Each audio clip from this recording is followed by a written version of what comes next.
Big Boss Malayalam season 6 വിന്നറായ ജിൻഡോ എല്ലാ കാര്യങ്ങളും തുറന്നു പറഞ്ഞ് രംഗത്ത് വന്നിരിക്കുകയാണ്.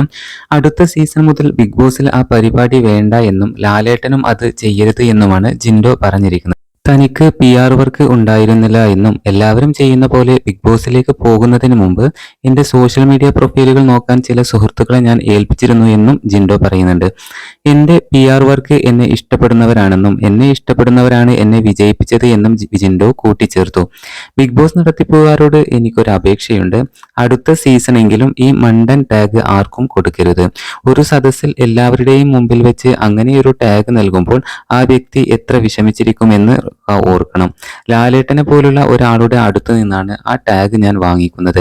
ശരിക്ക് അങ്ങനെയൊരു ടാഗ് കൊടുക്കാൻ പോലും ആരും മുതിരരുത് എന്നും ജിൻഡോ പറയുന്നുണ്ട്. അങ്ങനെയൊരു ടാഗ് സ്വീകരിക്കുന്ന സമയത്ത് മറുവശത്തുള്ള ആൾ എത്രത്തോളം വിഷമത്തിലായിരിക്കും എന്നുള്ളത് ഓർക്കണം. എനിക്ക് തന്നതോടുകൂടി ബിഗ് ബോസിൽ ആ മണ്ടൻ ടാഗ് നിർത്തണമെന്നും ജിൻഡോ പറയുന്നുണ്ട്. ആരും മണ്ടന്മാരല്ല എന്നും എല്ലാവർക്കും ബുദ്ധിയുണ്ടെന്നും ജിൻഡോ കൂട്ടിച്ചേർത്തു. ബിഗ് ബോസ് മലയാളം സീസൺ 6 വിന്നറായിട്ടാണ് ജിൻഡോ പുറത്തു വരുന്നത്. ഏറ്റവും കൂടുതൽ ജനങ്ങളെ ആകർഷിച്ച പ്രേക്ഷകർ ഇഷ്ടപ്പെട്ട ഒരു മത്സരാർത്ഥി തന്നെയായിരുന്നു ജിൻഡോ ജോൺ.